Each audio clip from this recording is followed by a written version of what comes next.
And they're set for the 2024 Betfred Derby.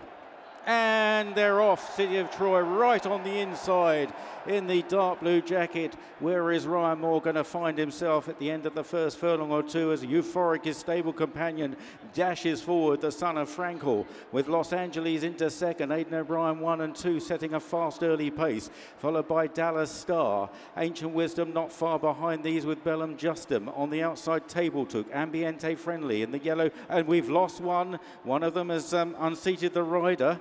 I'm not sure which one it is at the moment as they race across towards the inside, and Euphoric is the leader from Los Angeles in second. On the inside, Sadati, Ancient Ambiente Friendly is right there as well, and then just behind these Bellum Justum on the outside is Table Talk. Further back then is Dear a Mile with Ancient Wisdom just ahead, and then back in the field to City of Troy just to the inside, following Mr. Hampstead round.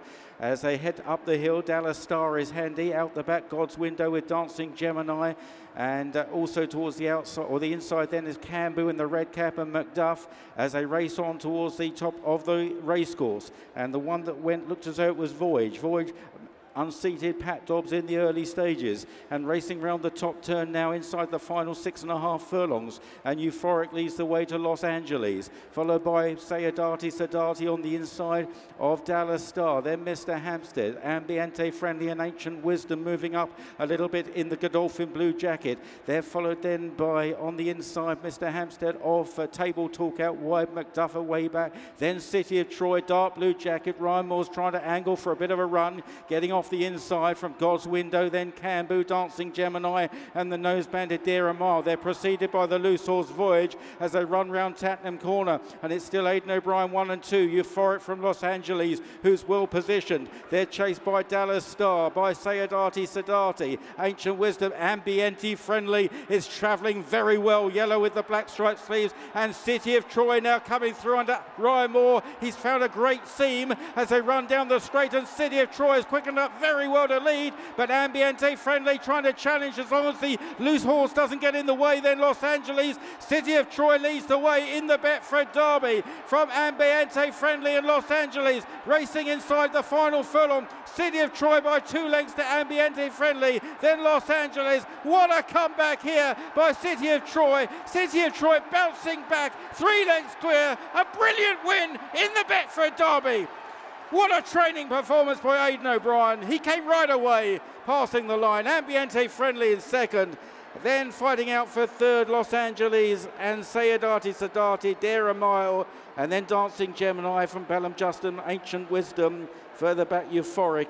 And right out the back in the end were Mr. Hampstead and also Dallas Star. It's a record-extending 10th win in the Derby for Aidan O'Brien. He's done the trick twice. A horse that's run poorly in the 2000 Guineas has come back and dominated the Derby. Last year it was Auguste Rodin, this time it's City of Troy. How do you do that? Actually, listen, Lydia, it is very little to do with me. It's obviously the team and people around him. They're the people that made it happen. He's such a special team around him. Obviously, Andrew's in charge of him. Edmund works with him, and Davey, who looks after him, Pat, who travels him, Dean has put his heart and soul into him all winter, Rachel, Eamon, John, Jack, Shane, Vanessa, Kieran, Rory. There's so many people, Sean, Sarah, there's so many people. And did they see the differences? Did they and you see the difference? Yeah, everyone worked very hard day in, day out on him and made the tweaks, and they were all very happy and very confident coming here. But obviously it was a very different scenario. You're on a different track, a mile and a half. There was so many different things that we couldn't prepare him for, but we prepared him the best we could. And listen, it's incredible, like really, when it comes together. We felt that he was the most special horse we had last year. We felt when Justify came along, he was the most special stallion that came along, because we felt that there were Galileos with more class. So when that happened and then he arrives, we wanted him to show everyone what happened. And obviously I left him too fresh in the Guineas, and there was a few stones that I didn't look under that I should have, and that's what happened to me. What kind of stones? Well, he blew up in the stalls. I had him too fresh going in there, and he charged the stalls, and his heart rate went through the roof. Before he jumped off, he landed and gone, and his heart would have been way too high the first furlong. So really, he only could get halfway. Like it's not physically possible for something that made out of flesh and blood, their heart to keep rising from that level. And we felt that that's what happened. And when we took him back, we put him into the stalls, and at home again his heart did the same thing. It went through the roof the first few days, so we knew straight away when we did that, that's what happened the first day, you know. And I think Dean rode him into the stalls the first day, and he said his heart was coming out through his chest. So when the first time we did that, we knew that was the reason for Newmarket. So how do you address that? What did you actually do? No, obviously the lads, TJ and Andrew and Niall and John and all his team, they put him in, kept putting him in and get him to relax in and relax. And the last day he went in, he was perfect. I think he went in, Wayne rode in Los Angeles with him, and I think Rachel rode him the last day in the stalls, and they were all very happy with him, you know. I remember talking to Anne-Marie after it, and we were discussing it, and the first thing Anne-Marie asked me was what was his heart like the first day, because Anne-Marie had the Fitbit thing on him, and how much it rose the first time. And then when it was on him going in the second time, we could see the difference. It was just like chalk and cheese, really, you know. So it was incredible, really. And finally, would it worry you? I mean, you've done it with Auguste Rodin, as I said, you've done it with City of Troy now, but particularly City of Troy had such a bad experience that you've just described in the Guineas. Did it worry you that it might have left a mark on him mentally? Listen, you're never sure, but everyone was very happy that he was in the right place. Martin, who leads him every day, and then Stephen leads him in his work, everyone was very happy coming here today. But listen, you're still not sure until you go and do it, and there's variables out there could happen. It's like the horse, the loose horse.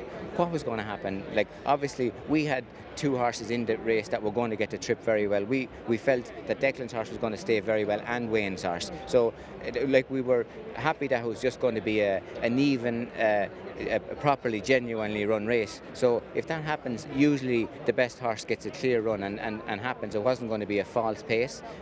Both of those horses stayed very well, so they were going to be forward. Wayne, Orion, like, he's just an incredible, confident, unbelievable rider. Like, drawn one was a very difficult box for him, but he had no worries. He went down the inside like he was a horse doing it every day, and he relaxed. And Ryan said he couldn't believe how green he was still, but he was green because he was never dropped in probably before. I think he made a run nearly in his 3 runs as 2, and then in the Guineas he thought he had to do the same. So it was a total different scenario, you know. And Ryan said when he got to the front, then he was just sucking back. He was waiting on everything because he didn't know what was happening, you know. So no, it's incredible, really, you know. So listen, I'm just so delighted for everybody when it happened, because listen, John and Sue and Derek and Michael and Gay and Dorian, they don't have to put in what they put in every year, but because like they do it like as a hobby now, but we all need them to do it for everyone's work and employment. So it makes a big difference, and we're just very grateful and delighted when it does happen, really. Well, you've made it happen, you and the team. Absolutely brilliant training performance, you and the team. Congratulations. No, appreciate it, Lydia. Thanks very much. Thank you very much. Thank you, Lydia. Thank you. Thanks.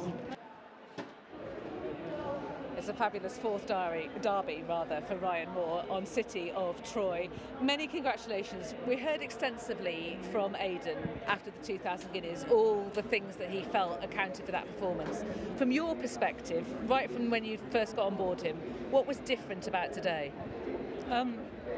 Nothing really like going down or anything like that. He done everything fine today. The last day, I think it was a combination of little things like Aidan said, and you know, we kind of had to go to the Guineas, and you know, I think with the spring and everything, it didn't work out. But Aidan never lost belief in him, and we stuck to the plan, and you know, it all worked out beautifully. You know, we felt beforehand if he turned up like we thought he would, he was the best horse in the race, and yeah, he was always quite smooth today. You know, like you had to pick a run, pick a path, but once the runs came, he had the race kind of put to bed early, and still actually felt a little bit bit green in front there, you know, last 2 furlongs, and loose horse in front of him. I didn't really get him fully organised, I didn't think, you know, and he changed his leads after, like, going to the line, and he was off again. And you know, he's obviously a very talented horse, do what he done as a 2-year-old. You know, when he won the Superlative, he was exciting, and he won the Dewhurst. Today was the first time he's gone round a bend, and it's all new to him, but he took it all beautifully. So he travelled down there, plenty of pace, quick and well, and yeah, it was pretty straightforward. He took the stalls fine? Yeah, no, look, the last day, just a small thing. He went in last. That was just the way it was. He was drawing an even number and ended up going in late. And I don't know what happened. He just rocked when he was in there and didn't settle into his rhythm like he did today. And today he did. And yeah, it was always, to be honest, it wasn't very exciting. It was quite straightforward, and yeah, done it nicely. And stall one, I mean, you're added to the list of people who've been able to win from stall one. Was his tactical speed a big advantage there? Yeah, look, I don't think the stall wasn't anything, you know, like those statistics, you know, they're only like a day or one not so long ago from one. It's you know, they're just, it's not a reason why a horse can't win. And finally, very quickly, is this what he is, a stayer? Because I know you felt that the Derby was the thing for him more than the Guineas. No, look, he's got plenty of pace, but he's got a massive engine, you know, and those horses that have class, you know, he had the speed to go around them quick, but big engine, you know, big engine. Congratulations. Thank you. Watch live racing now on racingtv.com.